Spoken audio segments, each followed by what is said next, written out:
Oke, jadi ini adalah tampilan dari OneNote Desktop.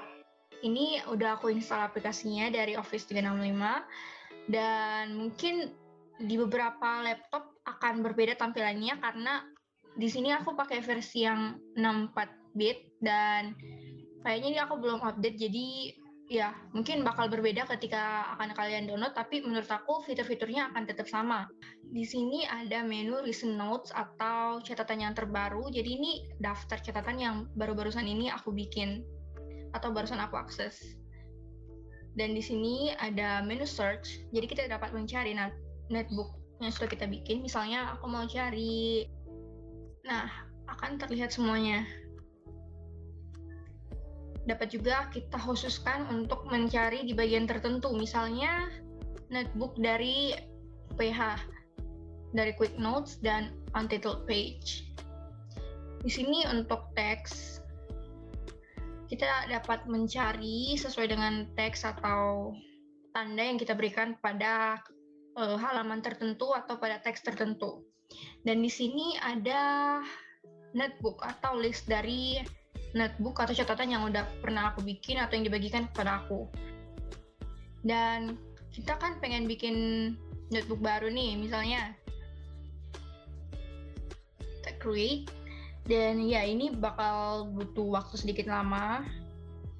Ya jadi ini adalah tampilan dari notebook yang baru kita bikin. Jadi ini fresh notebook, belum diapa-apain. Jadi di sini kita balik lagi lihat bagaimana susunan dari notebook. Jadi di sini ada notebook catatan dan di sini bisa menambahkan section atau bagian. Mungkin bisa juga kita bilang bab atau mungkin subjeknya. Terus di sini ada page atau halaman. Jadi ini andaikan ini adalah buku dan ini adalah lembaran-lembarannya.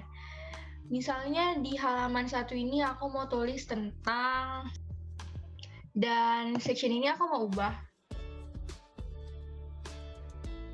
Nah, kita bisa tambahkan halaman lagi sebanyak apapun yang kamu mau. Oke, jadi kita bisa tambahkan section yang lain lagi. Dan di sini kita bisa ubah warnanya di section color. Misalnya yang ini dan this one friends. Oke. Jadi di sini misalnya kita mau tambahkan perkenalan tentang OneNote. Di sini aku udah menyiapkan dummy text. Jadi ini seperti yang aku katakan di video perkenalan, ini bisa berfungsi sebagai sticky notes yang bisa digerakkan kemana saja. Buat satu lagi di sini. Nah ini ukurannya juga bisa disesuaikan, terserah mau dikasih bagaimana. Dan di sini aku mau kasihkan dia tanda sebagai important. Jadi ketika nanti aku cari melalui teks, aku mau cari tentang salah satu kata yang ada di dalam halaman ini. Nah di sini ada nih kelihatan. Kita klik juga important.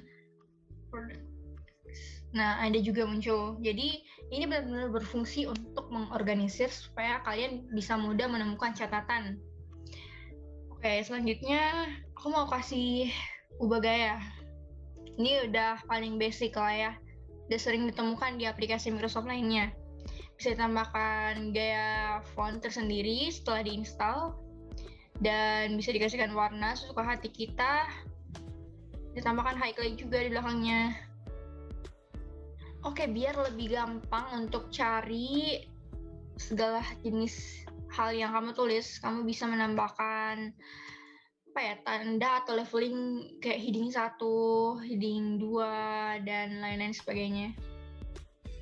Ini ya dia tidak bisa dimodify sih, tidak bisa sesuka hati seperti dia tidak bisa dimodify jadi itu loh. Bener-bener sama semua. Kalau kita klik heading 1 dia bakal berubah kayak gitu, nggak bisa dimodify, tapi nggak apa-apa. Oke, jadi di menu home ini ya kayak yang biasa-biasa aja. Di sini juga bisa pilih bahasa ketika kita mau pakai fitur speech to text, atau di sini dia bilang dictate. Nah di sini kayaknya nggak ada bahasa Indonesia deh. Iya, Ya tidak ada bahasa Indonesia. Oke. Jadi kita bisa membuat si OneNote ini mengetik apa yang kita ucapkan. So why we need to learn OneNote? First of all, it's a interesting application that Microsoft has given to us, and it's so helpful to taking notes during the online classes. Oke, jadi itu dia. Dan ya sayang sekali nih belum ada bahasa Indonesia, atau mungkin karena aku belum install untuk bahasa Indonesia. Jadi itu. Dan selanjutnya kita ke menu insert. Di sini kita bisa insert table, terserah mau taruh di mana. Ini sangatlah luas ya kertasnya. Nih, mau insert table bisa, mau insert printout. Ini tuh file PDF, kayak misalnya halaman buku or something you want to. Tapi kali ini aku nggak insert dulu. Di sini juga ada online video, jadi dia itu melalui link. Misalnya apa ya? Bentar aku cari. Jadi misalnya aku mau ambil video dari YouTube. So I just paste the link here. Klik OK. Tunggu loading, dan ini dia. Terus kita juga bisa tambahkan link, entah itu link ke OneDrive, ke file tertentu, atau ke website. It's all on your own. Ini juga bisa record audio, jadi you can just simply taruh instruksi atau taruh apa gitu. Kamu bisa rekam biar semakin jelas kan. Ketika mau kolaborasi, ini juga ada stiker. Dan we have a lot of sticker here, and it's so cute. Ini bisa diedit nih, ini lucu. Ini bisa diubah teksnya. Juga bisa digerak-gerakin, taruh di mana aja. Dan setelah itu kita juga bisa tambahkan equation. Ini sangat berguna untuk anak matematika kali ya. Tambahkan rumus, dan ini juga bisa nih. Keren kan. Jadi ya ini ada example-nya. Aku nggak bahasin dulu biar nanti kalian eksplorasi sendiri. Dan di sini ada fitur draw. Ini asli keren banget. Kita bisa pilih jenis pen yang kita mau. Misalnya kita mau highlight. Nah, kalau misalnya kita nggak suka, kita bisa pilih.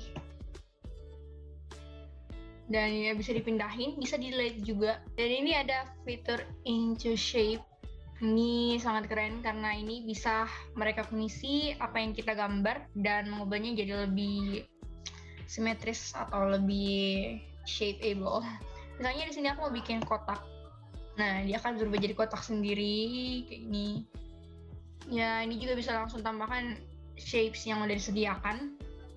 Dan karena laptopku itu kentang dan bukan touchscreen, dan aku nggak punya stylus or something like that, aku nggak bisa gunakan fitur into text ini. Tapi ini asli keren juga sih. Terus kita ke menu view. Di sini ini kita bisa ubah page color. Misalnya ini pink pastel, dan kita bisa tambahkan garis, jadi seolah-olah ini adalah lembaran dari buku beneran. Nah, terus kita juga ada fitur replay, jadi kita bisa lihat apa saja perubahan yang udah dilakukan di halaman ini. Dan ini juga ada fitur translate. Misalnya kita mau pilih, misalnya kalau dalam bahasa lain ke dalam bahasa lain, kita bisa langsung lewat sini, jadi nggak perlu bolak-balik dari Google Chrome atau dari mana gitu. Dan ada lagi nih, misalnya kalau kita mau dibacain teksnya kan, karena mungkin kita pengen dengar pronounce-nya atau apa, kita bisa pakai immersive reader ini. Nanti kalian bisa coba sendiri. Dan ya, ini yang paling penting kalau kalian lagi ngetik, kalian harus perhatikan simbol ini, page change status. Jadi itu status kalau halaman ini udah disinkronisasikan ke OneDrive atau belum. Kalau dia belum begini, bisa kemungkinan halaman kamu atau netbook kamu itu nggak kesimpan, dan apa yang kamu kerjakan itu sia-sia. Ya, I have been there before. Jadi ini udah kesimpan. Dan untuk share, kamu simply just klik share. Dan ini kamu bisa share via link atau salinan dari halaman ini. Nah, kalau kamu mau kolaborasikan dengan orang lain, pastikan ini pengaturannya kamu izinkan pengeditan, sehingga orang lain juga bisa mengetik atau menambahkan sesuatu di dalam OneNote ini. Ya, maksud saya dalam notes yang kamu bikin. Oke, terapkan. Misalnya aku mau kirim ke temanku yang aku hafal NIM-nya deh. Ya, nanti dia kaget. Oke, dia udah aku bagikan ke dia, nanti bakal masuk ke email dia dan dia bisa akses melalui email itu, atau nanti aku juga bisa kirimkan linknya dan bisa aku copy tautan atau link ini dan nanti aku kirimkan melalui aplikasi lainnya. Jadi mungkin itu aja cara untuk bikin notes yang simple, dan kalau kalian mau lebih daripada ini boleh banget, karena ya di sini kita sama-sama belajar dan aku sendiri mengharapkan eksplorasi dari kalian. Jadi kalian bisa bikin notes sesuka hati kalian dan ya semoga ini bisa membantu kalian untuk memahami pelajaran lebih baik. Dan ya kalian juga bisa ngajarin orang lain atau ya gimana lah, terserah dari kalian. Yang penting mendatangkan kebaikan. Jadi that's it. Thank you. A few inches later. Oke, jadi ini adalah tampilan dari OneNote yang dibuka melalui browser. Jadi awalnya aku ketikkan Microsoft 365 dan tampilan awalnya akan menjadi seperti ini. Jadi aku memilih logo OneNote ini yang warna ungu, dan kemudian tampilan awalnya akan menjadi seperti ini. Jadi untuk membuat notebook, pastikan kamu sudah login karena hal ini sangat berpengaruh bagaimana penyimpanan notes kamu dan bagaimana kamu dapat mengaksesnya melalui perangkat yang lainnya. Jadi di sini aku menggunakan bahasa Inggris, dan untuk membuat notebook yang baru atau catatan yang baru, just click this one. Tambahkan judul, misalnya Step 2021. A few moments later. Oke, jadi ini tampilan dari OneNote yang dibuka melalui browser. Meanwhile. Nah, untuk tampilan di Android atau di HP itu emang versi lebih sederhana dan emang fitur-fiturnya itu lumayan terbatas, nggak kayak di tablet atau di laptop.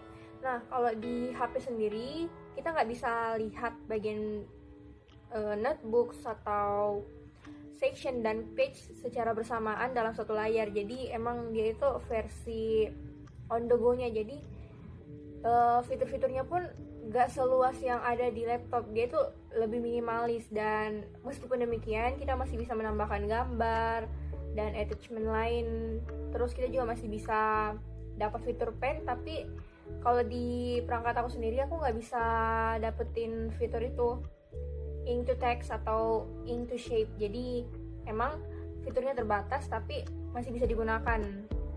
Ini jadinya kayak mirip notes HP sih, tapi setidaknya dia masih bisa kolaborasi juga dan ya masih bisa berbagi. Dan ini masih banyak lagi sih fitur-fitur lainnya, tinggal kalian explore sendiri. Dan ya kalau misalnya kalian temukan kendala, misalnya OneNote-nya itu nggak muncul langsung, nah kalian biasanya harus buka dulu via link atau email. Dan di aku sendiri, aku pernah OneNote-nya itu nggak muncul, jadi aku harus buka dulu lewat Microsoft Teams. Jadi di Microsoft Teams itu ada pilihan untuk buka Class Notebooks, jadi aku buka dari situ baru bisa muncul di OneNote aku. Dan terkadang kalau di HP juga nggak langsung muncul, jadi harus disinkronisasi dulu supaya OneNote-nya itu muncul dan bisa digunakan. Jadi kayak gitu. Kalau misalnya ada pertanyaan, boleh banget lewat komentar atau lewat kelas sinkronus nanti. Oke.